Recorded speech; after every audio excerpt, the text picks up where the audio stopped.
Welcome to the Winning with Shopify podcast. This is the podcast to help you scale your Shopify store into a money-making machine. Your host is Nick Truman. He's a Shopify expert and the CEO of JustAskParker.com, a global specialist marketing agency for Shopify owners. Nick will be sharing his knowledge and interviewing the experts to help you thrive and build a business that makes you money. For exclusive offers, bonus content, and weekly episode reminders, join our mailing list at winningwithshopify.com. Now, sit back, relax, and enjoy the show. Here's your host, Nick Truman. Hi everybody, and welcome to another episode of the Winning with Shopify podcast. For anyone who's joined us for the first time, you are listening to a very weird and very strange and very different episode this week. And for anyone who's tuned in before, you're probably thinking, what on earth is Nick talking about? This week, we are doing a little bit of a look back over the last 100 episodes, and there's a very specific reason why. Last week, completely unbeknown to me, complete news after I'd recorded it, I got an email from our lovely audio producer, Paul, who said, Nick, congratulations on your 100th episode. To which Byron and I said, oh my gosh, we completely missed that. We should do something quite special. So this week, we're doing a bit of a episode 101, where we're going to do a 101 to our favourite episodes that have happened. And how are we going to judge our favourite episodes? Well, we're going to go in terms of top to bottom, looking at the top episodes when we look at view count. So the amount of people that have listened, downloaded, or tuned into those particular episodes. We're going to do a little rundown this week, and you can probably tell things are a little bit different, just even by the way we're introducing stuff today. We're going to play you some clips from some of our best episodes, looking back over the last 100 episodes, the last 2 years, as it's been an enormous milestone to me. Just before we dive in, I just wanted to draw your attention to an enormous thank you from me. Thank you so much for tuning in. Thank you to some of the people that I know have listened to almost every single one of those 100 episodes. It's been an absolute pleasure and a joy, and I'm incredibly thankful to have you all listening in.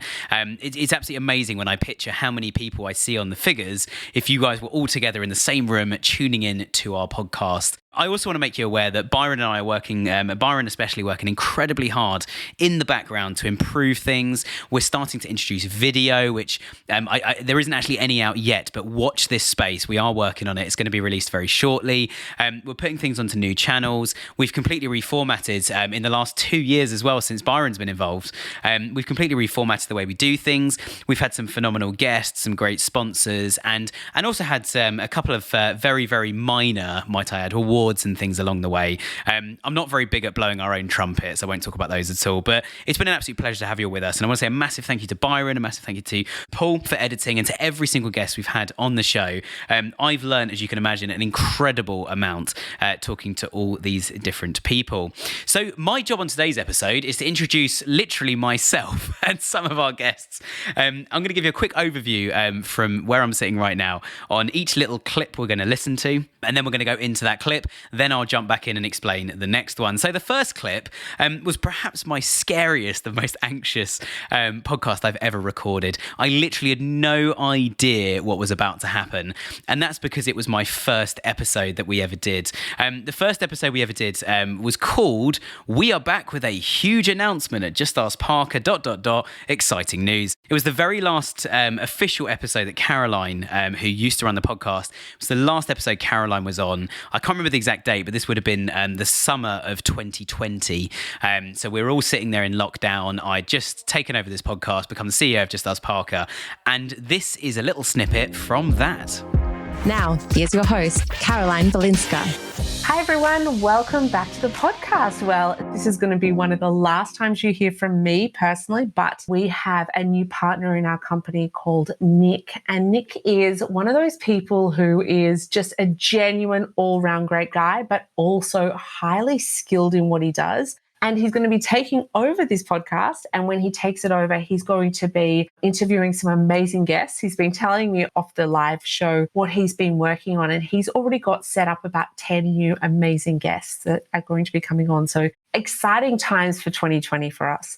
Now, I want you to meet him now. He's going to tell us more about some case studies and some of his amazing clients that he works with. So, Nick, I'm so excited to have you here. And I'm so excited that I get to announce this finally while we've been working on this in the background. Cool. No, thanks so much, Caroline. And it's great to be here. And I just want to say I didn't write anything Caroline's just said, but I am incredibly flattered. So I thought I'd make that clear quickly. But yeah, it's great to be here. And again, Caroline said, I shoot from the hip massively with stuff, and what I don't want is a podcast where I talk about stuff I like. That's not the aim here. Fortunately, what I like is results, so I'm going to try and get people on here that can help you guys grow your businesses, get some good results with things you're doing.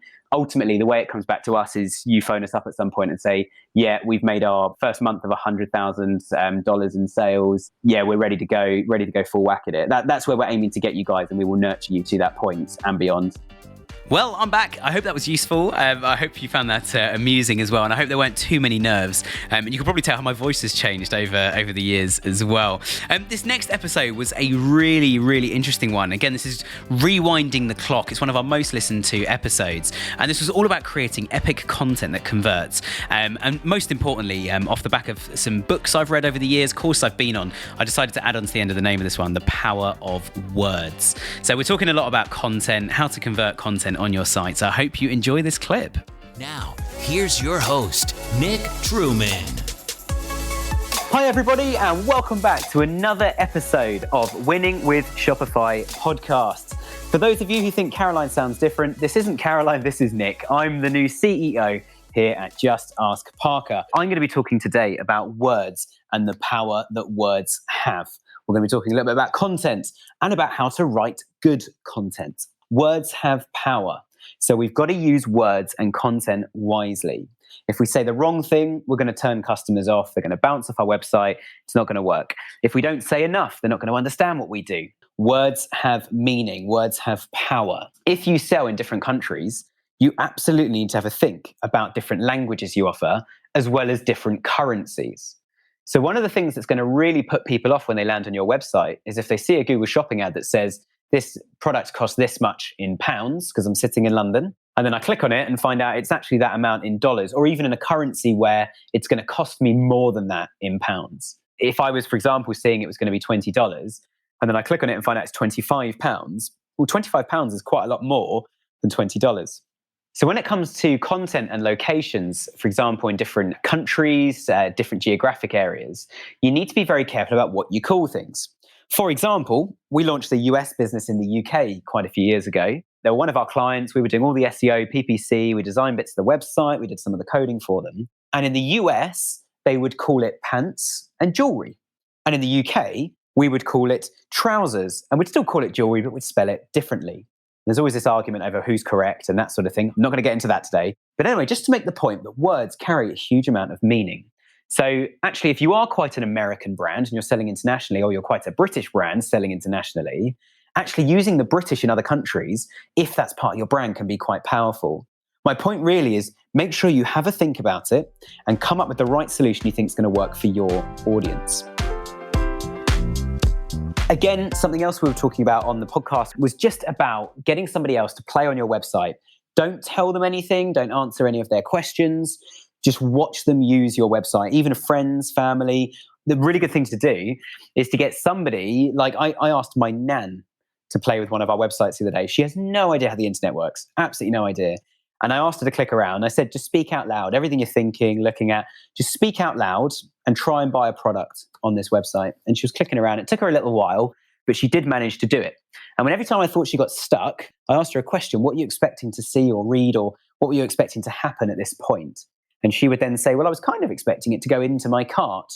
And then I said, well, no, you've clicked the add to wish list button. So now I know it's not clear which one's buy and which one's wish list. And then you also want to get somebody who's super savvy on technology, really, really short, quick attention span. Someone like myself, I get very bored on websites very, very quickly because I know the difference between a good website and a bad website in terms of how it works and how I want the website to work. But equally, it's all about your audience. So understand your audience, write some good content. So this next clip was interesting because this was one of the first times I'd ever done, firstly, a podcast on my own. This is my 8th episode I'd done. Well, I remember our guest had actually bailed on us and pulled out last minute. It was before we had any sponsors or anything on the podcast, certainly during my time with the podcast anyway. But I decided to go for a really sort of clickbait title, which clearly has worked because literally thousands of people have listened to this episode. And this one's all about creating a profit-driving Shopify store. Nick outlines his top steps, so I can guarantee this next clip will just be me. So yeah, I hope you enjoy. What I'm going to talk about first, which I think is the most important thing, is the strategy and philosophy that I've created over the last few years behind how I think a retail business should be growing online. And obviously every Shopify store in the world has a cart. They're an e-commerce retail business of some description. You might be B2B, B2C, but either way, you've got some sort of retail element to you.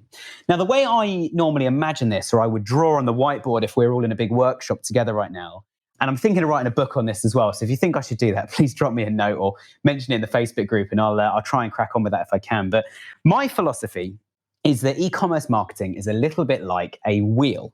And in the UK, we have these things called water wheels. And initially, the idea of these water wheels is that water would come down from one height to another, in the process, splashing against the big wheel to make the wheel turn. Now that the wheel is turning, everything else works off that wheel. So that motion that you've created with this wheel turning, so water's falling on one side of this wheel, making it turn. And then in the middle of that wheel, there's normally a sort of big bar that comes off. Apologies if I'm losing anybody with my basic engineering knowledge, but there'll be some sort of bar coming off that will twist. And now you've got motion.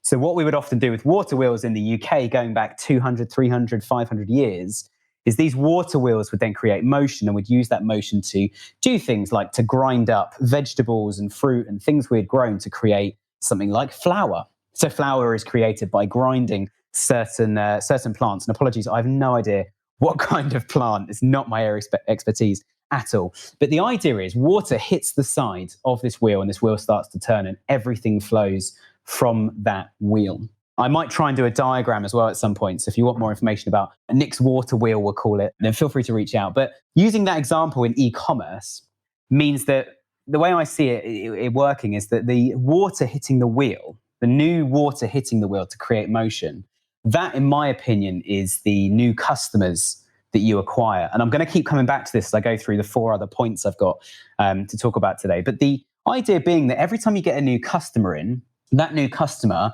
enters this wheel. And what happens in marketing, or certainly in e-commerce, is this wheel keeps getting bigger and bigger. And I'll explain as we go through the problems most e-commerce brands face and why this wheel becomes so important to them. But the idea being that new customers join the wheel expands, and the wheel itself, the main bulk of mass within that wheel, which is slightly different to a water wheel because a water wheel stays the same size. But the difference with this is that this wheel will expand and grow. So every time some more water was to hit my wheel would grow and expand. And it's the idea being that if you've got 100 customers in your email database now and you gain 10 more, you've now got 110 customers. So the 100 were already spinning around this wheel, a bit like a cycle. So we're going around this cycle, buying products, viewing products, receiving newsletters, emails, etc. You've gained 10 more customers. You now have 110 customers going around this wheel. So new customers are super important in anything that you do. The problem is a lot of these customers, a bit like water, fall out the side of this wheel. So what happens is you might make 100 sales from new customers and then only 5 or 10 come back and buy a second time. Or more often than not, and this is part of the problem, is none of them will come back and buy a second time. And people completely miss the point of this. So if you don't have a wheel, if you're just a one-stop shop for, say, sunglasses, people are only going to buy sunglasses once every so many months or even years in some scenarios. But people aren't going to buy sunglasses every single week. And if you only sell sunglasses, then the chances are your average order value is only ever going to be as high as the average price of product. So you might only make $20 or $30 per order. You've also used up a huge amount of effort. I'm going to talk about how to do this in a second as well. You've used a huge amount of effort getting that customer in the first place. So it does start to seem a little bit stupid when you take a bit silly when you take a step back and you think, do you know what? We've put all of this time and energy in to get all these customers here. They spend $20 or $30 and we probably spent $20 or $30 on marketing just to get them here. So now we've got to provide the products and everything else. We're actually going to make a loss. And what we're not thinking is, how do we get 20 orders from each customer? We're just thinking, well, we only need one order from each customer, or let's just get more customers in. And they focus all their attention on new customer acquisition. And most brands I've worked with, and it honestly is most, they are just so focused on getting new customers in, they forget about their existing customers.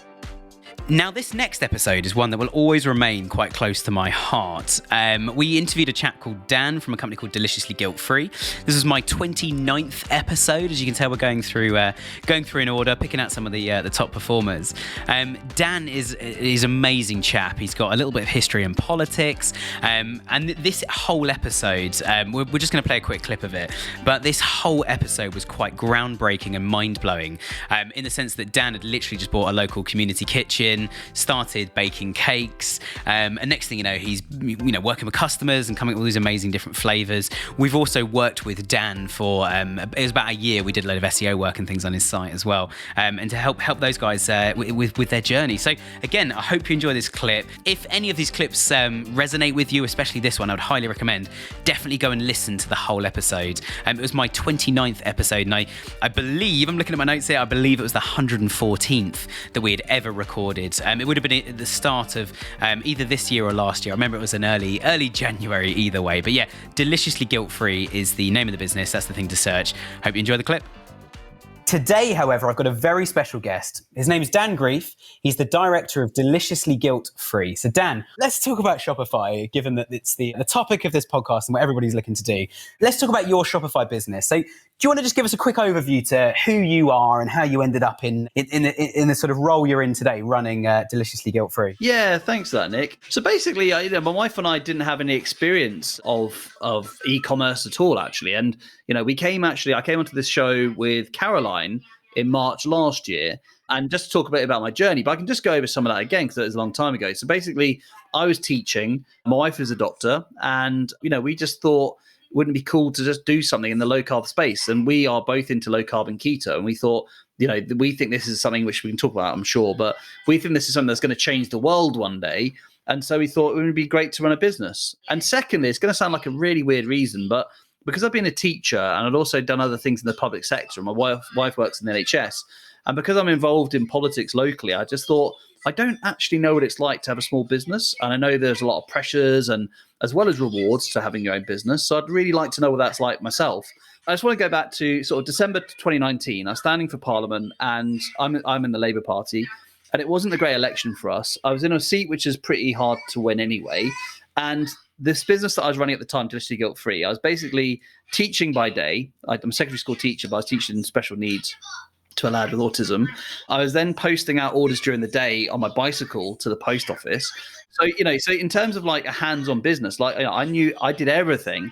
My wife, Besma's doing a PhD at Cambridge. So she's kind of at the moment in the lab all the time working on cancer cells. So, we've got two young children who are now 5 and 2. So back at that time, one of them was a baby and one was just out being a toddler. So it's a pretty full-on time for us. And I just think now, looking back on that time, I could have so easily have just given up at any point.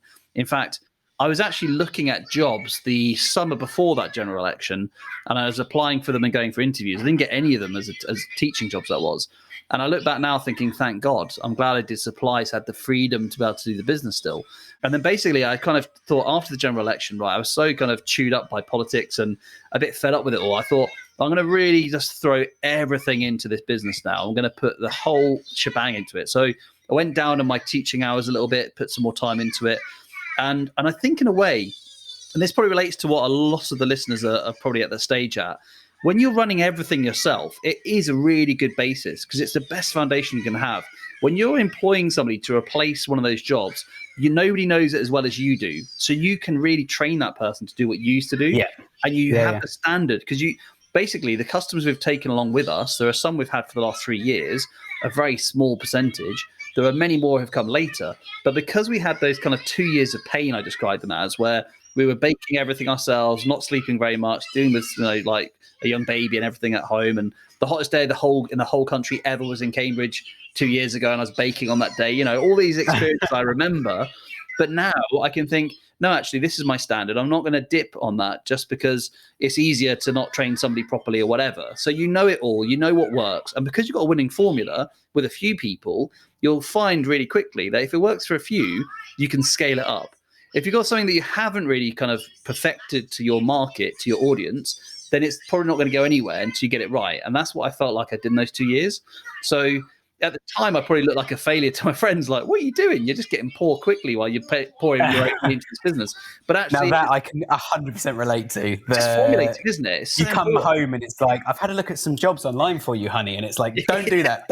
Don't even tell me that door exists. I'm not Otherwise, giving up. I'm not giving up. I'm going to regret this the rest of my life. Yeah, Yeah, and absolutely. if you believe in it, like no one's going to believe in it as much as you do. But I think that message does win through eventually. And so that's like I say, like January last year, I thought, right, we're going to go for this now. Like, why am I putting brakes on things myself? I'm going to put politics to the side for one moment. Going to change my working hours. Really go for this. And I thought, right, what could I do is start like a podcast. Let's try to not only produce these keto low carb cakes, but at the same time build up the low carb community in the UK. So set up UK low carb. And I just thought, we'll see how it goes. And that was in March last year we started, and then we're just past 50,000 downloads. So that's been like a big part of it, I think, because next thing you know, I'm actually communicating with customers who are my friends now, really. And our tribe, our community, because we all do low carb and keto together, means that I get them on my show and they tell me their story. So it's all about them and about us as a tribe, as a group. And that has been a huge part of the success. I think instead of thinking, how can I sell something to this person? I thought, right, these are people like me. Let's get to know each other. And when you get to know each other, you build trust, you get to have relationships. And that was really beneficial. That makes your whole product and offering so much more profitable to the customer. Not profitable to you, but profitable to the customer, because it gives them so much more value, doesn't it? I think one of the things we talk about all the time, and we covered this again a couple of weeks ago, the Rare Tea Company. Yeah, one of the things we talk about all the time on this podcast is quality of product. I often find the companies that are trying almost too hard with their SEO and their PPC and their email campaigns, and you almost get to a point where you're like, well, if the product was decent, and the product being all of it, the full experience, we wouldn't have to go to these lengths, would we? Exactly. I think it's almost like understated, but it's so important to get that right, isn't it? And the thing I love now is that I feel like, okay, not all my customers, because we're getting to the stage where it's getting hard to have one-to-one relationships, but at first I was getting direct feedback from them as well. So one of our flavors, we did like a lemon drizzle because somebody said, oh, well, I'd like that flavor. Can you try and make it? Now, bear in mind, our cakes and stuff are like less than 2 grams of carbohydrate and 1 gram of sugar. So they're like tiny amounts. So no like fake sugars, like sort of people saying, oh, it's got honey or dates in it. No, that is still sugar in your body. These are made to be healthy for your metabolic health. That's why we've made them, because, and I can go into that story in a moment, but getting the feedback from customers meant they were saying, oh, we like lemon drizzle. Could you make it? So I did. Then I thought, I could try and put some blueberry in that. So I made blueberry lemon drizzle, and that's been really popular. And it's all because of that conversation back and forth. And when you're a small business, you should never underestimate the two things you have. One of those things, I think, is that one-to-one connection. You yourself can talk to your customers and get to know you as you. Not, I try to avoid as much as possible, we at Deliciously Guilt-Free. And I'll say me, Dan, at Deliciously Guilt-Free, I want to know what you think, because it's personal between me and them, not this nebulous we nonsense. And the second thing you have is flexibility, because big companies can't do that. Whereas you can say, right, let's just check out a flavor and see what works. Or let's just check out an idea, see if it lands well. And if it doesn't, what doesn't work well? If it does work well, what can we adapt and change? And that flexibility was really important for us, because I was literally baking every night, different flavors, getting feedback, trying new things. And when that process of hundreds and hundreds of bakes and sending them out to people to try and getting them to taste them, and then they're giving me feedback, and they're buying them each time, but they're enjoying them and they're just telling me how to improve. I then got a winning formula between the two of us. Okay, it's more than one customer, but it felt like just between me and that person at a time, so that I had a product which people now really love. And yeah, that's been incredible. Well, I hope you found that last clip really, really insightful. Again, Dan's been a massive inspiration to me. So, Dan, if you're listening, thank you so much for all your contribution to our podcast over the years. I know you've been on it several times now, and also worked with Caroline in the past pre my involvement. So, great to have you with us. This next episode, I must add a disclaimer that I'm not trying to blow my own trumpet, and equally, I did not write the list of these episodes. This has been chosen by our team, and also, as I say, looking at the statistics. This next next one was the second episode in a small series that we did. This one is all about the 5 numbers that you must know if you want your store to succeed. I'm very big on trying to break things down, put them into short lists so they are memorable. These 5 things were super important. I have to be honest, I have no idea which 5 have made it into this next clip.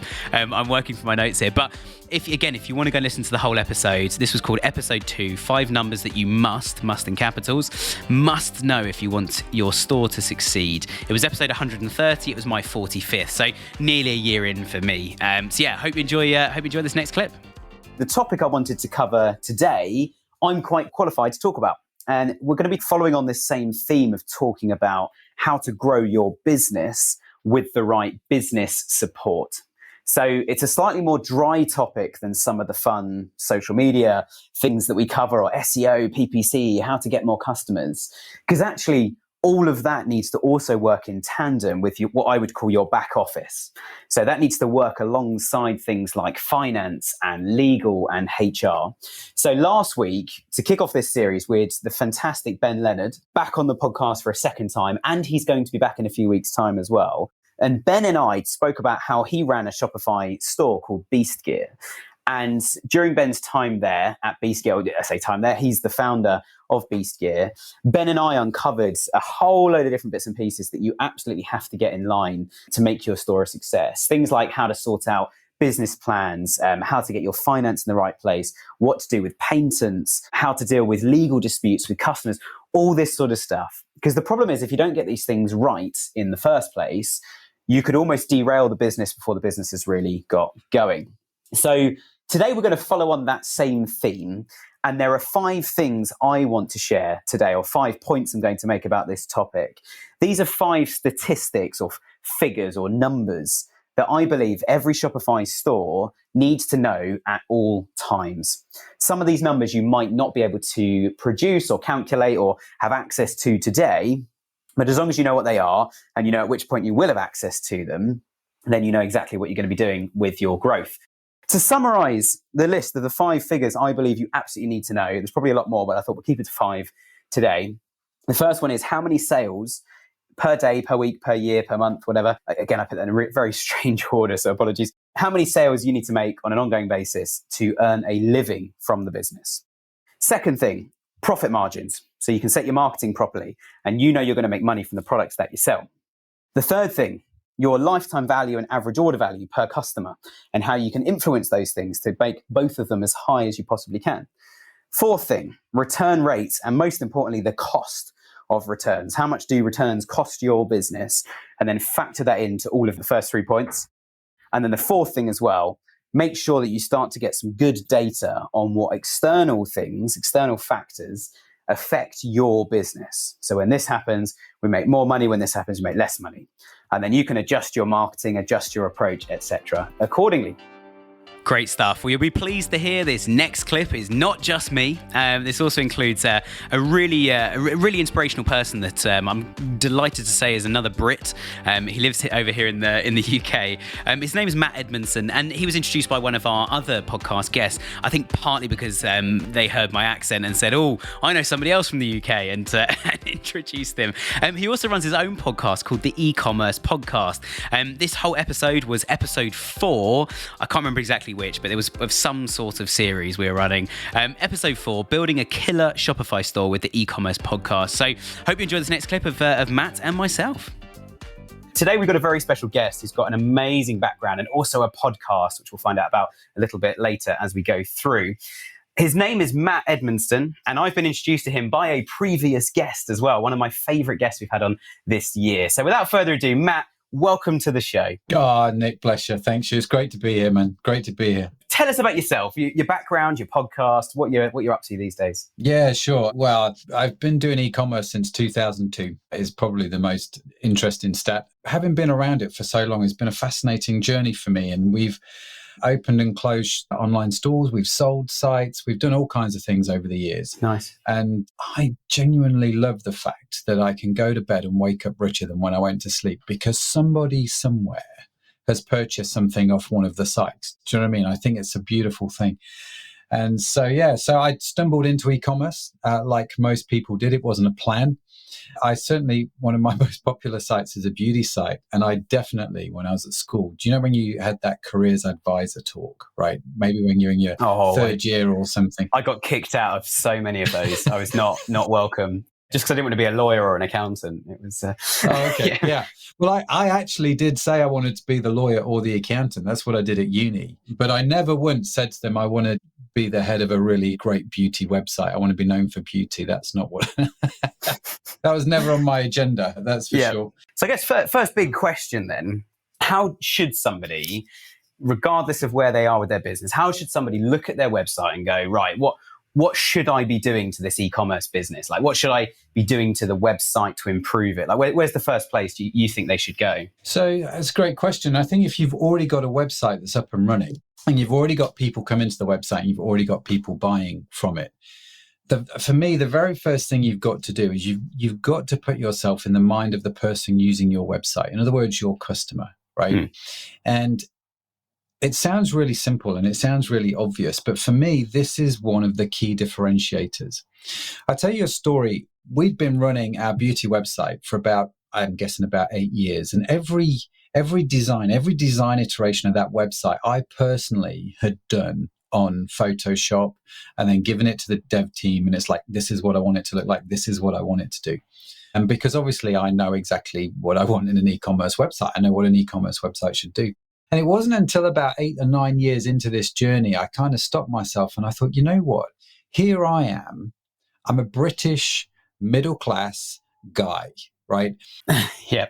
I am not my target customer for this website. And yet here I am designing this website for a whole bunch of people. So what I did was, for the first time ever, I went to a friend of mine. He owns a design agency, he still does, where his designers were predominantly female and of a similar sort of age range to the target market we were aiming at.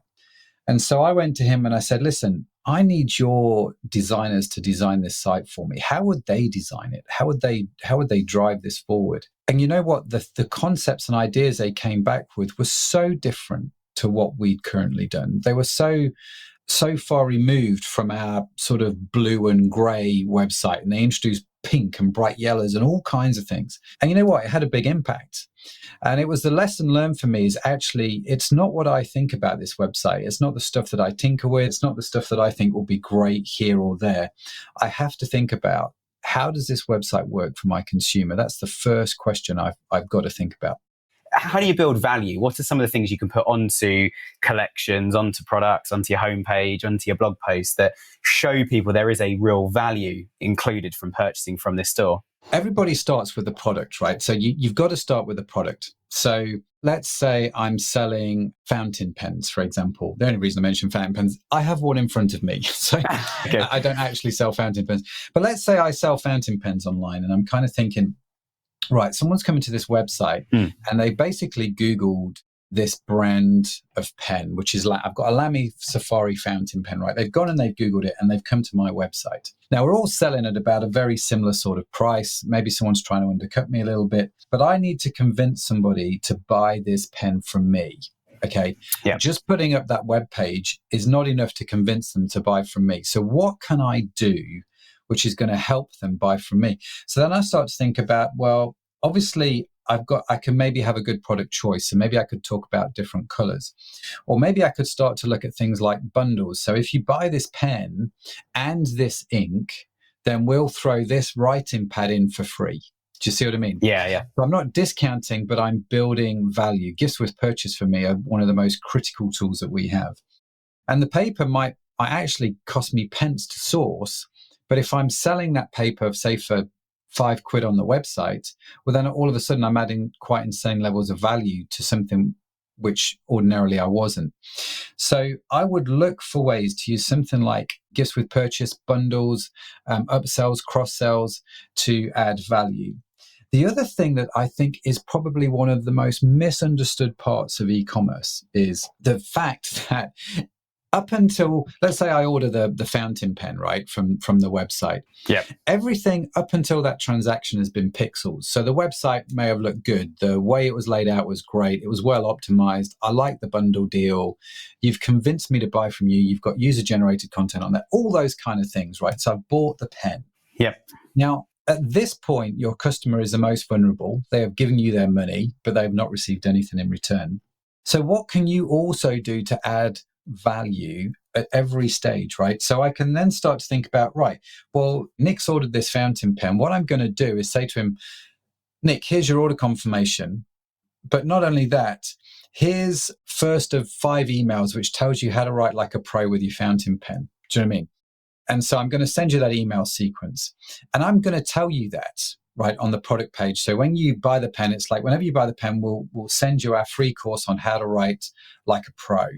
And the other thing that I might put on the product page is how I wrap and send the product. Because maybe you didn't buy the product for yourself. Maybe you bought it as a gift. And you're really curious to know, how am I packaging this product? What kind of box does it come in? What does it come with? What courier do you use to send it? How can it be delivered to me? And so I can now start to add value with that, right? So one of the things that I appreciate, I'm jumping around between e-commerce businesses here.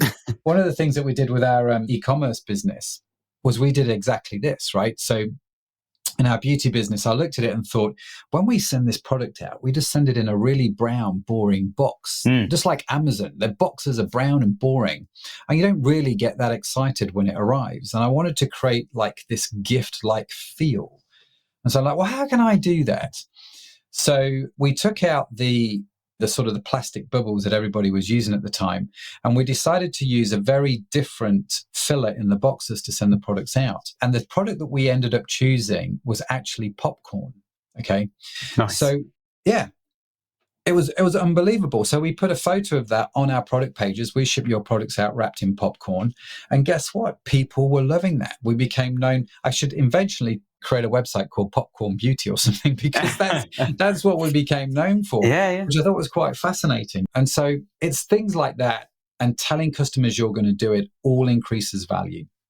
The last question I'm going to ask you, golden nuggets. Are there any specific changes you've made to sites that you've then gone, well, that was really effective, and then rolled it out across lots of sites and it's worked almost every time, where there's been a definite trend of improvement? Anything people can take away as a final little, like, I'm going to go and try that on my site today and see if that increases conversion rate or sells more products? Yeah, I think for me, one of the things that I've learned over the years, and I come back to this point time and time again with a lot of people actually, is when someone comes to your website, unless they've come like via Google Shopping, only a small percentage of them are actually ready to buy, which is why the conversion rates on most websites are like 4 to 5%. Yeah. Do you know what I mean? If depending on your industry, whatever it is, we have websites with conversion rates of about 20, 30%. They're very unique sites. It's not usual.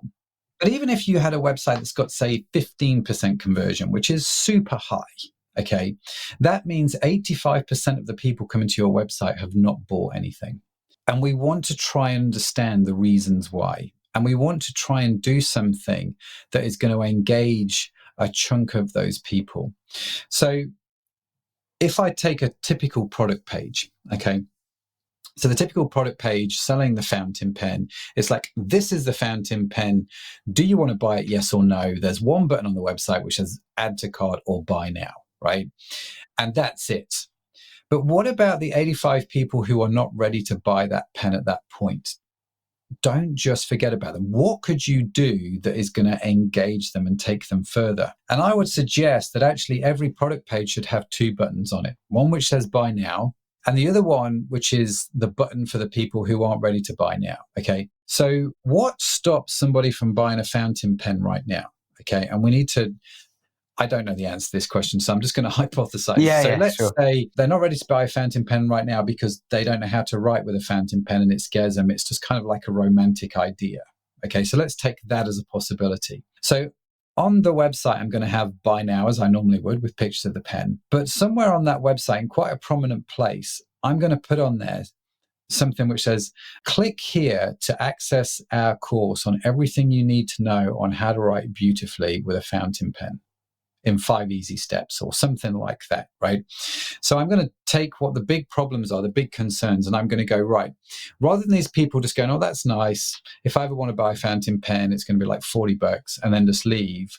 I want to draw these people in. I want to somehow tell them they can do what they need to do to buy this fountain pen. So I'm then going to lead them onto some kind of content which is really going to be valuable, and it's really going to help them, because they're going to go, man, if they've given me this much content of this much value, that's awesome, right? I'm totally buying a pen from them right now because I feel like I'm empowered and can do it. And I now want to do what's actually in the email series with the pen, and I need the pen to do the thing that I want to do, which is I don't want a pen, I want to write. Or I want the writing to have been done is the output. I'm going to sort of appeal to that. Or maybe they're, like you say, why do they want to write with a fountain pen? Maybe they want to do a beautiful handwritten letter to their wife on their anniversary. Do you know what I mean? They've been married 25 years and they just want to write a beautiful handwritten letter because they've never done that before. And the wife has never been that enamored with his handwriting anyway. And so it's like, is that the reason? How can I help that person achieve that goal with these products? So what you can start to do is you can say, right, I'm getting a 15% sales conversion on my website, but I'm converting another 10% of the people that are coming to my webpage that weren't buying before. And what I mean by converting, I mean, I'm not necessarily selling to them today, but I am engaging with them, or they're engaging with us. They're either giving me an email address, they've enrolled on a course, they've joined a Facebook group, they've started to watch a YouTube channel. They're doing something where I can re-engage with them and I'm helping them on their journey. And for me, it's the big thing that most e-commerce websites forget to do. They forget about the other 85, 90, 95 people that come to their website that actually don't buy. But these are ideal people that, yes, we can retarget them on Facebook. We can show them more ads of our products because they've been on their website. But what else can we do? How can we engage them, build that trust, build that knowledge, and get them to a place where they go, love this, totally want to buy? Well, this next episode we're about to go on, I'm afraid, it's another slightly arrogant move from my team. I think this one's just me, but I think the situation of this one we ended up with was this is called episode 3 again of another mini series we're running. Nailing it for your customers: the top 10 things customers hate. Now, this was an episode that was just me, but it was actually built by my team and a few of our clients as well that we asked for their input.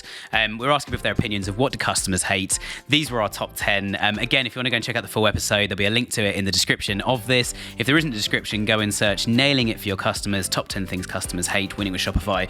A nice, long, complicated search term like the above. On Google, we'll hopefully bring this up. So again, apologies, it's just me. I think it's because we come up with slightly more clickbaity titles to try and hook people in. You know, we want to market the podcast as much as we market our clients' work as well. So hope you enjoy this next clip. So yeah, over to the clip. And today I'm going to be talking about top 10 things, in my opinion, that I believe customers absolutely hate when they are shopping online. But number 1, customers hate it when your website sucks.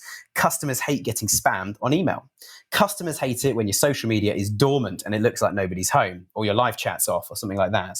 Customers hate it when you use bad or environmentally unfriendly packaging for things, or excessive packaging.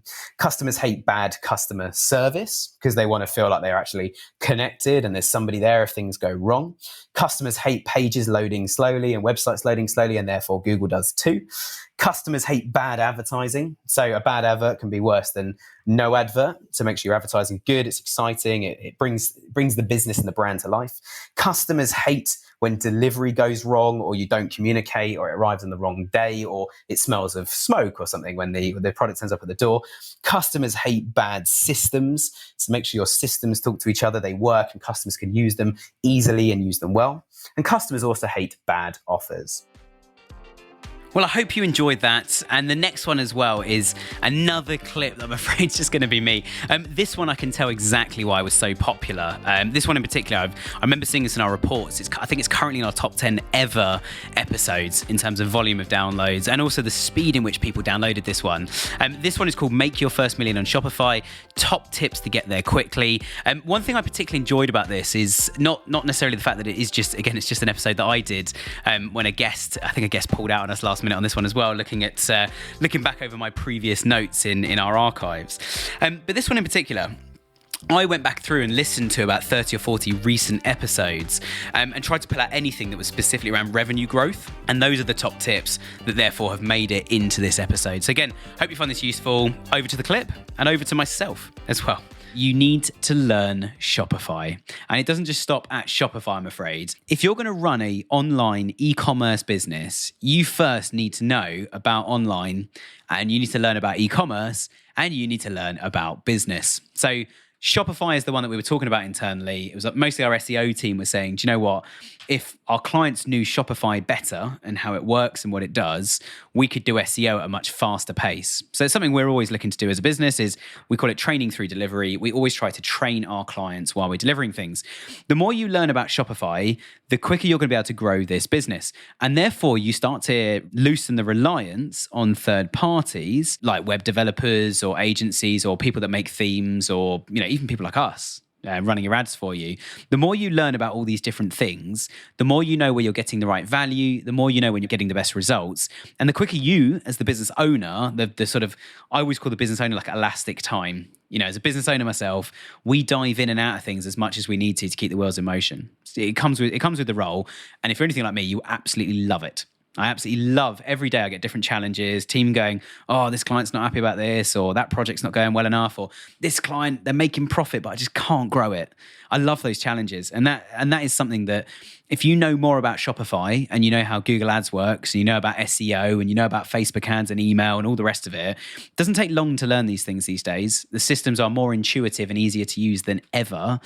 So the more you learn about those things, the more you're basically getting rid of vulnerability in the company and in the business. So if something breaks in Shopify, you know how to roll Shopify back like 2 hours back to before it was broken and it's working. So your customers can keep trading while you work out what the problem is. And so again, the more you can learn to do on these things, and there's millions of resources from, we've got our own course that we're currently revamping, which probably shouldn't have said that, but that's fine. We'll leave that in there. We're currently working on doing a complete revamp of our Shopify course. But there are lots of courses out there that you can pay for. There are consultants you can talk to get advice. There are YouTube videos, and every single app, every single platform will have YouTube videos, support areas. You can ask questions. You can find help for things you need help on and get the tools to work harder for you because you're learning how they work. So you want to learn as much as you can about those things. And then that means when you are working with external resources like agencies or freelancers or even employing staff, you're hiring those people to expand what you're already doing rather than invent or pioneer a way to do something for your business that's never been done before. Choose your apps wisely. I highly recommend an episode from a few weeks ago. Lindsay from a business called Bite, B-I-T-E. And if you search Bite toothpaste, if you search it on Google, you'll find her Shopify store. When she set out, she did a load of research and she decided that Shopify was going to be the best e-commerce platform for her. Not for everybody, but it was for her. And then she also chose an app called Recharge. Recharge manages subscriptions and a whole load more. They sponsored our podcast last month, which is why we had Lindsay on talking about Recharge. But my point being is, if you keep grabbing apps going, I want an app that shows a spin the wheel and people can get discounts. And then I want another app that's going to do a newsletter sign up because I want some newsletters. I'm going to get another app that does live chat so people can talk to us, and we'll put a chatbot in the way first. And if you get through the chatbot, you can talk to a real human, but that'll be me. So I'll have it coming through as a text message. And then we also want one that if you go to exit the site, if your mouse goes up towards the back button or the close button, we give you like a 15% off discount code if you give us an email address now. So you've just added 5 or 6, 7, 8, 9, 10 different pop-ups and overlays on your site. If you've just added them, you've annoyed every single customer that is ever going to come onto your site. So choose your apps wisely. Have a think about, what does this app do? And the general rule with apps and technology as a whole is less is more. So the less technology you have that do more things for you, the better. So for example, we use Google Workspace here. So we use it for as much as possible. We use it for all our docs, our spreadsheets, which is how we work as a team and how we engage with each other. We use it for email. And because it's on Google, we also use Google Ads to run advertising campaigns. We use Google Analytics to monitor those advertising campaigns. We use Google Data Studio to monitor how things are going. So one login gives anyone in my team access to all of that, as well as Google Drive, which is a complete folder structure system where you can lock folders, you can hide them from other people, and you can also collaborate on lots of things. So again, try and have less technology doing more things each. if you've only got 3 systems, which might be sort of Shopify, Recharge, and then maybe on top of that you get Klaviyo to run your email or something, you got 3 systems, and actually everything from Recharge will run through Shopify. So you've only got really 2 systems, which is Klaviyo and Shopify, to make talk to each other. So one integration to do. And that one integration will drive absolutely everything for you. Better still, Klaviyo have a Shopify app. So you plug it in, the two are talking to each other. You change a customer in Klaviyo, it changes in Shopify. If you change them in Shopify, it changes in Klaviyo. So less tech is better. And when you're starting out, you have an opportunity to look at tech and get it right. If you're not starting out and you're thinking, oh gosh, Nick, you're telling me to use less apps and I've got, 30, 40, 50 or something on there, all doing different things, some are dormant, go and clean them out. Get rid of the ones that aren't working. And if there's 3 or 4 that are doing similar things, maybe think about getting rid of all of them and finding a new one that will do all of those things in one go. Shopify themselves are very good if you contact support or go on the forums to say, what apps are people using on their stores at the moment? Or I have one app that manages comments on my website, another one that does orders and manages the customer account. Does anybody have an app where I can just have one app that manages all of my customer logins across the board? That particular one, someone will probably say Shopify does that for you. So choose apps that use the Shopify account for each customer. Keep it nice and simple. Well, I hope you enjoyed that previous clip. I hope everybody's geared up and ready to make their first million on Shopify as well. Again, as I keep saying, go and check out the full episode if you want to listen back to that. This next one is something really, really close to my heart. It's an SEO masterclass. You'll be delighted to hear it's not just me. We had a lovely guest on this particular episode where we were talking about SEO and the guys at SEOoptimizers.com had quite a big part to play in this, which was super useful. If you want to go and check out the full episode of this as well, I've just checked the link and the link is still valid. We did put a link in the description of this episode, which was a free gift to give you guys a bit of support and help on SEO. So make sure you go and check out the full episode. It's called Shopify SEO Masterclass, everything you need to get started on SEO with Shopify. So over to the clip. As always, I've got a very special guest with me. His name's Brandon, and he's from a company called SEO Optimizers. So without further ado, Brandon, welcome to the show. Thanks for having me on. I look forward to sharing some knowledge and tips about SEO and how to use it for Shopify. So let's come on to SEO for Shopify. So just give us a quick kind of like 1 or 2 lines on, just for anyone who's like, okay, SEO, I'm new to this. What on earth is that? Brandon, what is SEO? SEO is search engine optimization, which means optimizing your website for the different search engines out there to show up higher when people are looking for your product or service or whatever it may be that you want to rank for, but it's essentially getting you up on whether it's Google, Bing, Yahoo, or even if you're a local business, getting you up ranking on Yelp or Google My Business or TripAdvisor or whatever's popular in your country or city or where you're located, because it's all about just trying to optimize for that. Like even Amazon can optimize for Amazon's algorithm. There's always an algorithm and it's really optimizing whatever you're trying to promote to get you that free traffic. So you're not paying for ads, but getting in the free results, the organic results. Yeah, definitely. Couldn't agree more. And I think the best thing about SEO, as you mentioned, is it's free traffic. So if you optimize for a search engine, it's going to be completely free.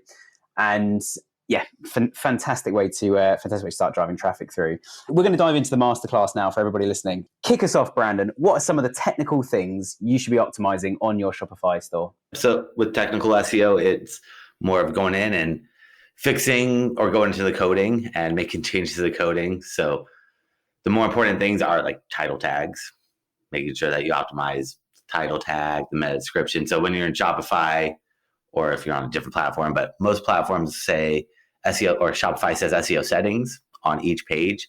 And it's really going in each page and optimizing it. You're not just optimizing your website, but every individual page on your website is an opportunity to rank for different keywords.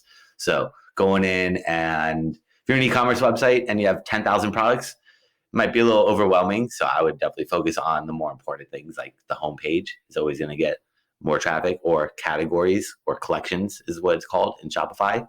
But focusing on that and trying to just have a structure and a hierarchy of your website that makes sense, and definitely try to utilize categories, because categories are what Google is going to more than likely show. Like if you imagine you might be selling shoes, and if someone's searching for like running shoes, they don't want to be taken to like one individual product page, because that might not be the shoe that they're looking for. So it's better to have a category of running shoes that's optimized. That way they get to a page where there's multiple options that they could choose from if they're looking for whatever style, colors, but it's all there. So collections are really very important, and breaking it up and really thinking about your website structure and looking at your competitors. The nice thing about digital marketing is everything is out there in the open. So I can see what you're doing and you can see what I'm doing. And I'd really recommend spying on the competition and looking at what they're structuring, because they're doing the work for you. So if they're spending all that time, and especially if it's a big company too, like if you have some big corporate company or competitors, you can look at how they're structuring it, because they have whole teams of people doing SEO, doing keyword research, trying to figure out what's the best way to structure it, where to put those keywords, and how to utilize it all. So definitely try to jump on that as much as possible. But Shopify does have like plugins or extensions, add-ons that will help out with SEO, that will kind of enhance it. The more important thing really is the title tag for SEO, like for on-page SEO, is going in and optimizing that title tag by putting keywords in it. And the title tag is essentially that blue clickable link. So if you're searching in Google, you'll see there's a blue clickable link and the black text underneath it. That blue clickable link is called the SEO title tag. And that's where everyone is putting their keywords. So if you want to find your competitors real quickly, you can just go into Google, search for their keywords, see what blue clickable link that they're using. And you can see if they're using like plurals, synonyms, or variations, or just some industry jargon that you've never heard of. And that's going to give you ideas of keywords quickly to potentially use on your website or create pages about those keywords. Because again, you can really only target about 3 to 5 words per page, or keywords per page. So if you're trying to target more keywords, got to break out that website and create new pages. The more pages you have, the more opportunities you have to rank for different keywords, and the better off or happier Google's going to be. But there are a lot of parts to on or technical SEO, like speed. I would make sure that your website loads quickly using like Google Page Speed Insights, a free tool from Google, and it'll show you how fast or how slow your website loads. But just take everything with a grain of salt. Most websites, I mean, almost every website fails that test. So just be aware. It's just part of their algorithm. There's a lot of variables that go into Google's algorithm, and this one's probably not the biggest for SEO yet. It's definitely very important for people, especially on mobile. If they're on your website and it loads slowly, it's going to be a bad user experience. So got to make sure that that is just as streamlined as possible. Same with like making sure it's mobile friendly. If you're not mobile friendly, Google's not going to show you on the mobile devices, which brings in the majority of the traffic nowadays. But also making sure it's easy to use and easy to navigate on mobile. That's also very important for people. So trying to balance the making Google happy with also making people happy, because making Google happy will get you traffic. But if your website's not optimized to convert that traffic into leads, they're just going to kind of drop off. So you got to also think about the people and how you can optimize all the technical aspects or the verbiage on your website to resonate with both Google and with people. Now, this last and final clip, we've been going through the archives, and we sort of started with my very first episode, which was episode 1, back with a huge announcement, which got everybody downloading and listening again. We've then made our way up to episode 96. So it was only, if this is episode 101, it was 5 episodes ago. The last one, the SEO Masterclass, was episode 81. Now, this one, we're diving right the way back for episode 64. This episode, I will genuinely never, ever forget. And Billy, who was my guest from Billy Footwear. Billy, if you're listening to this, I think I said afterwards that this was one of the most humbling experiences I've ever had on the podcast. I had no idea about Billy's story, and Billy's story is amazing. Billy is disabled, and one thing, therefore, Billy has not been able to do, he's in a wheelchair, he's not been able to do up his shoes or put his own shoes on and tie his laces and things for years. So he's developed a product called Billy Footwear, where he can do exactly what I've just described. He can put his own shoes on again, and it's something that a lot of us will take for granted, but for somebody who is disabled, this, as Billy explains on the episode, was absolutely liberating. And Billy then also went through to share some phenomenal e-commerce stories as well. Again, it was one of the most powerful episodes I think we've ever had. One of the best stories I remember he shared on this, and again, I'm not reading my notes, this is not from me listening to it, it's purely from memory, was that they did a test run. They did like a crowdfunder campaign, ordered all the products in after people had already purchased them, preparing themselves and basically readying themselves to just send all these orders out to all the people that have bought them. And the products arrived, and they were of such a low quality, they couldn't send them out. Needless to say, they overcame this. Listen to the whole episode, please. Here's a little clip from it, but please go back and listen to the whole episode. It's called Your First 1,000 Sales with Billy Footwear. It's episode 64. Sorry, all those episode numbers as well were just my episode numbers from when I started. This is episode 149 in total. So make sure you go back and check it out. This is one of the most powerful episodes ever on the podcast. And if you were listening to the episode when it first went out and it was live, you'll know exactly what I'm talking about. But yeah, enjoy this little clip. Please go and check out the whole episode though. Again, super powerful. Today, we're continuing our series on your first 1,000 sales. So we've had a few episodes on this already, and we've spoken to a few different store owners about how they got their first 1,000 sales. And we're not talking specifically what happened right up until the moment you hit 1,000 and stop. We're just talking about how did your store start? How did it grow and develop? So we want to give as much advice as possible throughout this and share stories that are beneficial and useful for people that are looking to go on that journey or are already on that journey, but want to get a bit more traction throughout that process as well. I'm delighted to be joined today by a very special guest, and his name's Billy from Billy Footwear. So without further ado, Billy, welcome to the show. Yeah, Nick, thanks so much. It's a pleasure to be here. Great stuff. And it's great to have you with us. And as always, with all of our guests, just before we dive in, give us a quick overview. What is Billy Footwear? How did you get started? And I'm assuming your role is quite important given that your name is on the door, but tell us about the business. Yeah, so Billy Footwear, it was a brainstorm between two guys, myself and my co-founder, Darren Donaldson. We're a shoe company based out of Seattle, Washington in the United States. And we started small, and we've definitely grown through the years. So it's been a really exciting journey. Nice. Sounds good. And obviously, we're going to uncover that journey a little bit more as we go. Now, there's something quite striking about your footwear, isn't there? Tell us what the most iconic part of it is. Right. So there's a bunch of key unique characteristics to our shoe. The big one is the wraparound zipper. So essentially, it's a shoe that has a zipper that goes on the outside of the shoe, and it goes around the toe, which allows the whole upper of the shoe to fold over completely so you can actually drop your foot in unobstructed. So having a zipper in a shoe is not necessarily original, but really the way we put it together, it is. And the backstory, which you can go into, is I'm a wheelchair user, and I haven't been able to put my shoes on. There was a big gap in my life where I couldn't put my shoes on independently. So that to overcome that challenge, that was kind of the brainstorm which brought the design forward. And then we decided to share it with the world. Nice. And I love that because we've had so many people on the show that sometimes going from something that can be quite restrictive, like a disability or an injury or something that stops somebody doing their profession. We've had quite a few guests on the show where that's become, and I always use the Batman analogy because I think it's perfect. Batman was scared of bats, so he overcame his fear and became the Batman, which I think is quite interesting. And I think certainly, you're obviously there day to day, and it's a passion of yours as well, trying to help other people that are struggling with the same sort of thing. So yeah, I love the fact that the products have come from a good place as well, rather than a lot of businesses where it's like, how do we make money, and just kind of start from there. Oh, most definitely. It was one of those deals when we started as the business, it's like, you know what, we'll make a go of it. And if the thing just completely flops, that's going to be okay because the one success story that we can't take away is my own. I mean, being able to make a prototype, and then, I broke my neck at 18. I put my shoes on again independently at 36. And that was a really, really special day.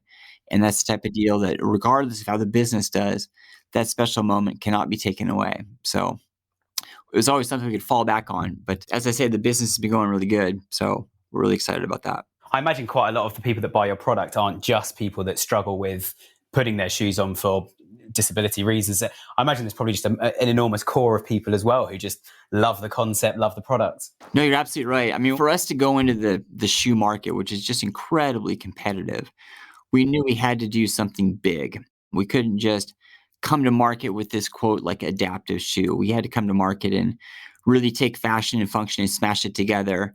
And to be able to, survive in the industry, we had to be able to be on the shelves of big retail partners. So essentially what we tried to do is we tried to embrace the concept of more of a universal design, the type of a concept that, someone that needs the function could be empowered, but also it would be a design and, a style that anyone would want to wear. So we've been very fortunate in regards to be on the shelves of major retail partners, and also expanded into much more independent stores, both domestic in the United States, but also just abroad. We got lots of retail partners in Europe, in South America, in Australia, in Canada.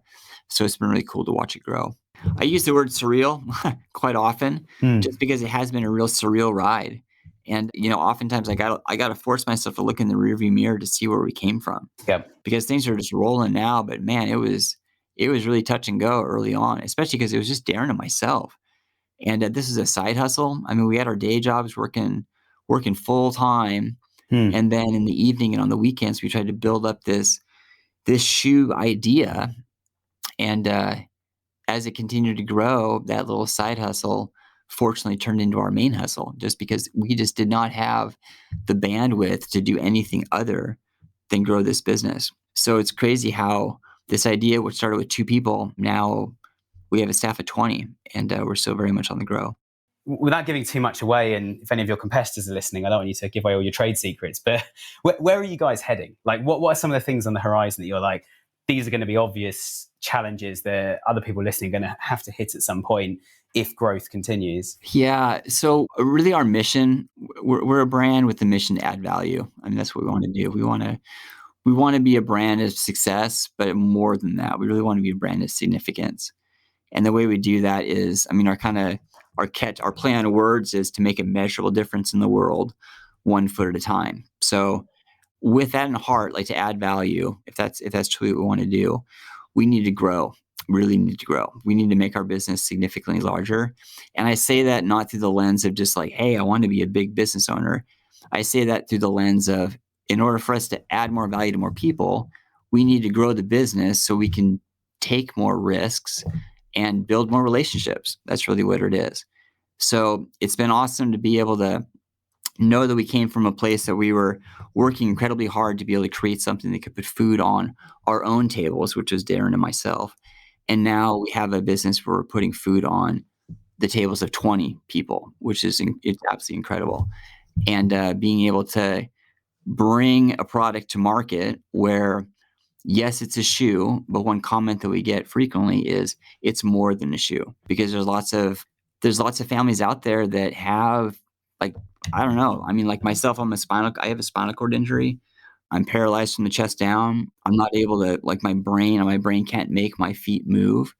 So for me to put shoes on, it was a real challenge. It was a real struggle to be able to lift my foot up and try to shove it into a shoe. It just wasn't working. So to be able to have something you can drop your foot in unobstructed, that was the answer. And there's lots of moms out there and fathers out there that are sharing experiences of their own children that are now able to put their shoes on by themselves, and they've never been able to do that before. So yes, it's really rewarding in that regard, but we want to be able to have more stories like that. We want to be able to celebrate the success stories. So in order for really for that to happen, we just need to grow the business. And let's finish with this last question then, which kind of comes off what you've just said, actually, about you feeling liberated, it being something that's creating stories. And I think stories is a great word for describing it. How does that then play into the business's marketing without it being too much of a, kind of like, a sort of sob story, I guess is the right term. How does that play into marketing? Like, how do you bring that liberation, that good news, how do you bring that forward in the marketing of the business and of the actual products themselves? Boy, that's a good question. I would say that it's a big question, a really big question. Yeah. Well, no, I mean, I'm trying to come up with the best words. I mean, Okay. I think it's really, you just have to be authentic. I mean, Yeah. So my story, for example, I mean, when I broke my neck, I mean, my mind, I had this plan for my life. I mean, 18 years old, I was taking the world by storm. I thought I knew everything, and I broke my neck, and all of a sudden, my life changed. And there were so many things that I used to be able to do that I couldn't do. I mean, like kick a soccer ball, like run and jump and climb, and like all these outdoor activities that all of a sudden I just felt were robbed. And my brain went to a very, very dark place. Sure. And it was really like the people around me that helped me. It's not like they fixed me, but they created an environment that allowed me to choose to change my mindset and focus on, like, you know what, this is what I still have. I'm still alive, for one thing. So let's try to make the most of the day. Let's try to, every time you wake up, it's a morning that I really couldn't have not had. So why should I be upset? I should be smiling. I should be happy to have another bonus day. So when you share that type of story, yes, I guess you could think of it as a sob story, but within that tragedy, I guess, and within that scar tissue, there's a lot of power because it brings people together. I mean, life is really challenging. I mean, this is one of those things. I mean, it's like everybody has their own challenge. Everyone's going through something. Yeah. And it's not like it's a competition. It's just like we have to try to all get through life one way or the other. So when we're able to share those stories and like be honest and just say like, look, this is a challenging thing that I'm working on or trying to get through, I think a lot of people gravitate towards that type of community to be able to like have those honest conversations and to be able to, collectively try to do something bigger. So it's not like we try to, like, hey, like what's going on in your world? Please tell, like, and to be able to like kind of force that vulnerability. But if people are open and are willing to share, I just think it's like, yes, I guess it's marketing, but it's not like you're trying to leverage this like weakness. I just think we're just trying to provide an opportunity to tell these amazing stories. Well, there we go. Episode 101. We've absolutely nailed it over the last 2 years. And I say I just check out the show notes, click record and do my thing. I love to talk, as I'm sure a lot of you are aware of. But thank you so much for listening to this podcast. Again, an enormous thank you to every single guest we've ever had on. Even those guests where I look at the show notes and think, oh my gosh, how are we going to talk about this for more than 5 minutes? Everyone's been amazing. Absolutely amazing. I've never walked away from a recording and thought, oh, that could have gone better. That was a bit salesy. Every single guest has been absolutely phenomenal. I want to say a very special thank you as well to our editor, Paul, who does all the audio production for the show. Paul, you're doing a fantastic job. I want to say a massive thank you to Byron for organising it all, putting up with me for the last couple of years. Just to make it clear in case you misheard something I said earlier in this episode as well, I'm not going anywhere. We're just looking back and seeing where we've been. I'm planning to be here for hundreds more episodes as well, as are the team. We're fully committed to this. If you want to reach out and get in touch, then please do. Something we'd love you to do is go on winningwithshopify.com, fill out a form on the website, literally any form you like. They all come through to Byron in our team. Please give us some feedback, what you like, what you don't like, what you want more of, anything you've heard on other podcasts that you think could be interesting, and also anything you're struggling with at the moment. If you want help on something, I would love to do episodes that support you guys really directly. So if you can send through, as I say, anything you're struggling with, challenges, questions, or if you think there's a channel that you're like, I should be selling on Amazon or something and we just don't know what to do with that, we will go out to market and find a guest. We've got a really wide network here. We can find good people, get them on and give you guys that insight that you need. So again, really, really humbled thank you from everybody. It's been an amazing journey. I hope this is just the beginning of this journey as well. And I hope to have many more episodes with all of you guys tuning in. So thank you so much. I've already recorded next week's episode and it's an absolute banger. So in the UK, the word banger means good. So yeah, it's going to be an amazing episode. So make sure you check that out. I've said too much already. Anyway, we're gonna call it a day there. Thanks for listening. We'll see you again next week. Thanks for listening to today's podcast. You can subscribe to our weekly newsletter for exclusive offers at winningwithshopify.com. And don't forget to check out our Facebook group by searching for Winning with Shopify on Facebook. Over and out.